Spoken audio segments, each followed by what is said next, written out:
U.S. Treasuries took that.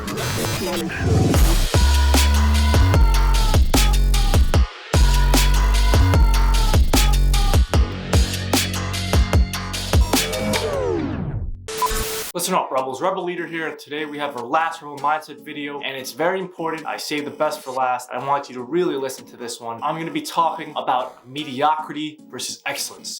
An important mindset to enter into business decisions is that you want to aim for excellency. You want to aim for the highest rung, and even if you miss, you'll still land somewhere up top. Now, a lot of times, a lot of people around you will be mediocre. And what I mean by this is if you actually look at your daily lives, mostly your jobs, but your social interactions in general, a lot of people are just okay just getting by doing the bare minimum. And I mean it, if you actually look around, a lot of people come to be complacent and comfortable with being mediocre. A lot of times they just want to relax. Sometimes it's laziness. Sometimes they have other things they want to use their mental capacity to do. So speaking one time to this famous Hollywood producer, his name is Scott Rudin, and he basically told me that a lot of people, when they talk about movies and what they want to do over the next 3 to 5 years, what they see for themselves, it's very mediocre goals. And then they fall into a mediocre role in the production company. So a lot of times they'll never really strive for anything more than being that mediocre. And if you look at your jobs, you will find exactly what I'm talking about. Most of the people around you, they will be mediocre. They never aspire to be anything more. And it's important that you do not fall into this trap. And there's lots of reasons why people are comfortable with mediocrity and they don't aim for excellence. It's because it's not easy. It's not easy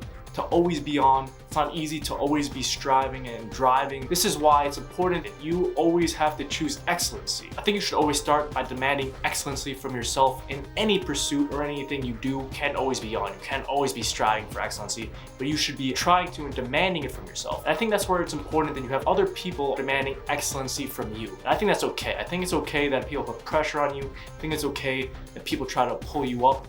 Because if they don't do that, then you don't really have motivation to do so. External motivations versus internal motivations. You have to balance it out. It has to be a bit of pull, a bit of push. It has to be both acting together there. And that's why a lot of times my boss, she demands great excellence from me. And I think that's okay. I think if I mess up or if I don't do things a certain way, and even if it's the smallest way that I'm kind of getting complacent or uncomfortable and I'm not really striving to be my best, I know it, she knows it. I think it's okay that there is an understanding that we both want me to be better and we both want me to be excellent. And I think you can take this outside of your job. You can take this into your business decisions. If you want to build a product, build a business, you have to be willing to do whatever it takes. You have to be able to demand excellency from yourself and inspire others to demand excellency from themselves. It could be your co-founders, it could be collaborators, it could be your partners. You have to always be understanding of what excellency really means. And in a sense, only you can define it, but it means that you are constantly passionate. You are constantly doing better. And I think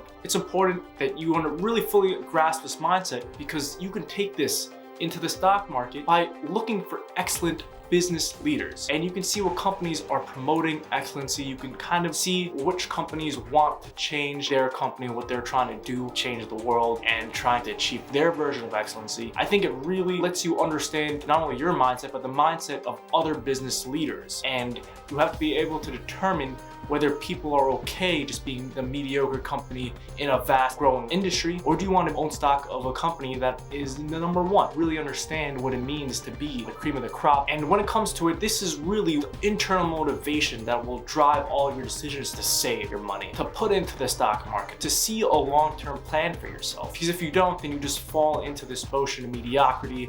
And if you look, it's all over. It's everywhere. People think they want something, they'll never really do what it takes to get it. Sometimes there are barriers to entry, sure.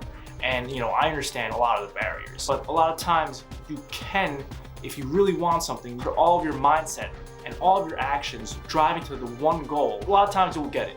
A lot of time you will over time break down those barriers, slowly but surely. I think a lot of people don't actually try 100% in a lot of their endeavors. This is kind of what I'm talking about in mediocrity, because they expect something to happen without them putting 110% effort. They have to keep at it, consistency. A lot of people give up on a lot of their dreams or passions because they don't really keep consistent. They don't really see the long-term plan. They don't really think like that. And that's all part of being of excellence. And I think when you're thinking of yourself in the excellency versus mediocrity, where you would put yourself, it's okay to fall somewhere on a sliding scale, because things that you're passionate about, you want to be excellent, and things that you're not, you can be mediocre. but it's good that you demand yourself to always be pushing yourself towards the excellency side. And you have to be honest with yourself. And I see a lot of people not really even realizing what's happening. They're not self-aware, and that's the biggest problem. And if you become more self-aware, I think your motivation and your goals and taking action will be a very important part of where you see yourself in personal growth, in your business growth, and in your stock market growth as well.